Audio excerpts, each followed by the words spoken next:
তো আমাদের যদি গুলি করে মেরে ফেলা হয় তাহলে আমরা রাজপথ ছাড়ছি না।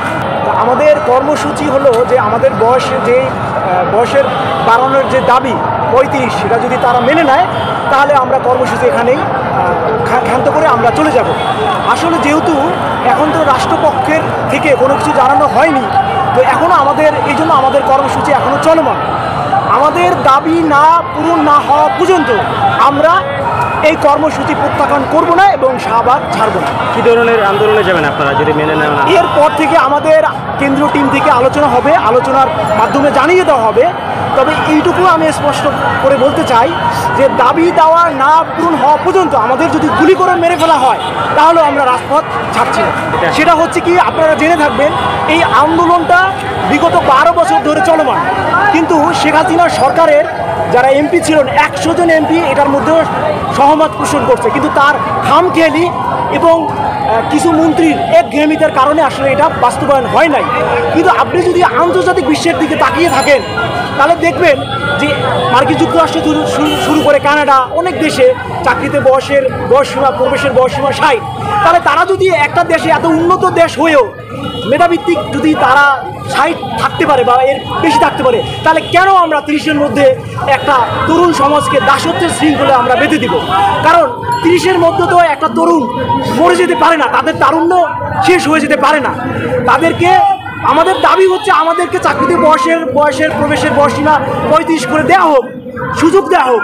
আমরা মেধাভিত্তিক একটা দেশ গড়তে চাই, সেই দেশ হবে সাম্যের দেশ, সেই দেশ হবে সৃজনশীলতা এগিয়ে যাবে, সেই দেশের সোসাইটি এবং অর্থনৈতিকভাবে এগিয়ে যাবে।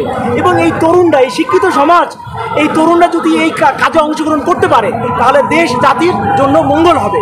এবং এই জন্যেই যে এখন দরকার, যেহেতু আমাদের চাকরিতে বয়সের সীমা 30, যে এখন প্রেক্ষাপটে সেই আগের থেকে হিসাব করে এখন দরকার যে যাতে করে যদি বয়স বাড়ে তাহলে এই দেশই উপকৃত হবে।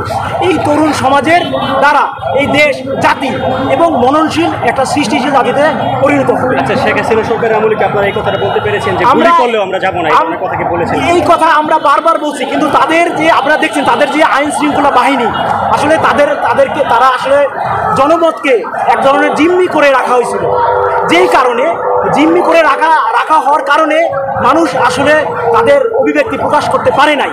কিন্তু এখনের সরকার তারুণ্যের সরকার, এখনের সরকার ছাত্রদের সরকার, যুব সমাজের সরকার, এবং তারা ডক্টর ইউনূস স্যার এবং আরও যারা সরকার প্রধান আছেন তারা আসিফ নজরুল স্যার থেকে শুরু করে অনেকেই টকশোতে এই 35 বছর বয়স বৃদ্ধি নিয়ে কথা বলেছেন, অনেকবার আলোচনা করেছেন, কিন্তু তিনিও জানেন যে এটা হওয়া দরকার। এখন আমাদের যেই সরকার, এই সরকার হচ্ছে তারুণ্যের সরকার, যুব সমাজের সরকার।